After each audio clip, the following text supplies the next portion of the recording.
Start.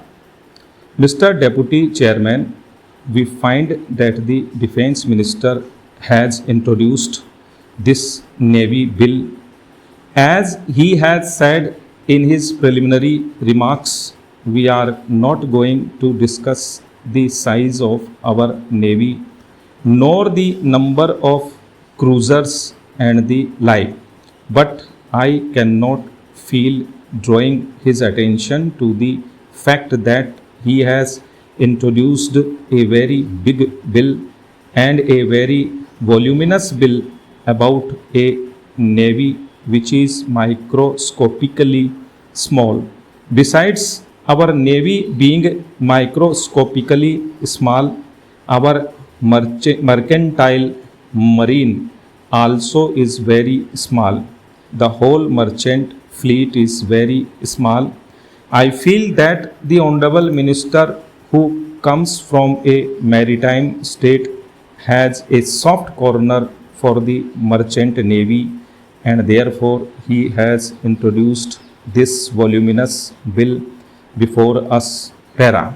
The Honorable Minister has stated that this bill is modelled on the tradition of the United Kingdom.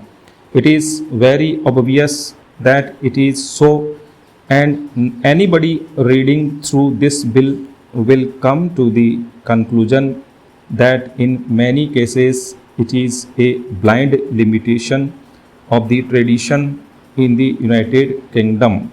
But let me submit that that tradition in the United Kingdom is out of date, and in imitating this tradition we have gone astray, and we are introducing in this bill many theories which the Second World War has completely exploded. Therefore, when this bill is being referred to the Joint Select Committee, I submit that the Joint Select Committee should very carefully examine the various provisions contained in this bill. Para. In this connection, I would just try to point out a few lines on which this bill should be improved. It is really a big bill, and it will not be possible for me to examine all the clauses, but I will restrict myself to only two main items. One is the clause which relates to discipline. Much has been made of discipline. It was a tradition in the 19th century in the army and the navy that discipline was everything. I feel that many of the clauses about discipline in this bill are influenced by that mental outlook of blind following, of a blind obedience to orders, whether sensible or insensible. I am afraid the Honorable Minister has not read the clauses, and he thinks that following the charge in the Light Brigade is the best ideal in the modern warfare.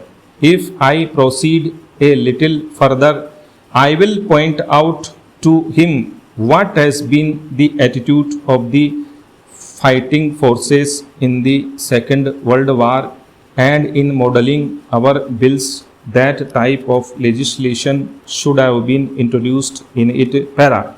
Sir, I was saying that nowadays even a soldier in any modern army is an educated man. He knows his responsibilities and his duties. How wonderfully the post and telegraph men behaved. I do wish that the honorable member had spoken first so that he could have explained his point of view and I could have answered his points. The whole question is about our attitude towards the relationship. Para. Mr. Vice Chairman, at the outset, I shall fail in my duty if I do not salute the brave men and officers of all the three wings of our defense forces. At the same time, I would also compliment the scientists and other workers who are working in the research and development department, in ordnance factories, and in public sector undertakings under the Ministry of Defense for the good work they have done in the recent years.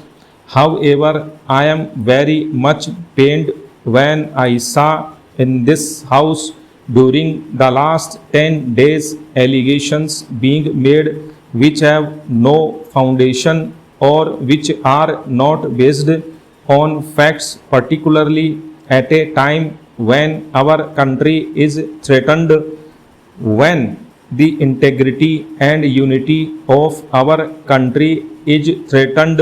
Para.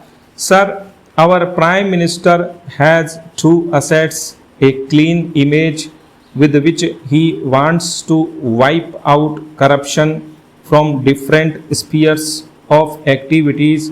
He wants to wipe out the tears of the people by implementing programs which will benefit poorer sections of this country. Our integrity and unity is challenged. Pakistan is given massive aid by USA and other countries.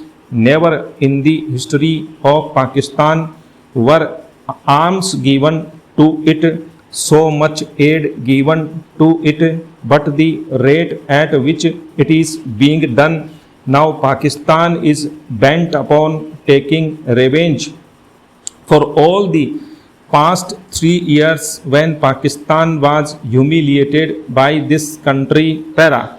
Sir, USA is interested in weakening this country for the reason that this country wants to stand on its own legs. Stop. In regard to our foreign policy, our defense policy, this country has decided that it will do whatever it feels correct in the interests of the world, in the interests of this country. That is the reason why they do not like a strong India, and that is why they are encouraging Pakistan. I would go to this extent and say that I feel very strongly that Pakistan is interested in humiliating our country. America and other countries do not want that India should be strengthened. This war is to be waged against India, and Pakistan is going to be a proxy of America. I strongly feel in that way. Weapons which are being given to Pakistan by America can be used only against India and not against Afghanistan. Previously, they were giving arms in the name of fighting China. Now, China, Pakistan, and American have become one axis. Para. Sir, the late Shri Krishnan Menon used to say that no one has still invented a gun which can be fired only in one direction. If America had given such guns which could have been fired against only Afghanistan, I could have understood. But no such gun is invented in the world so far.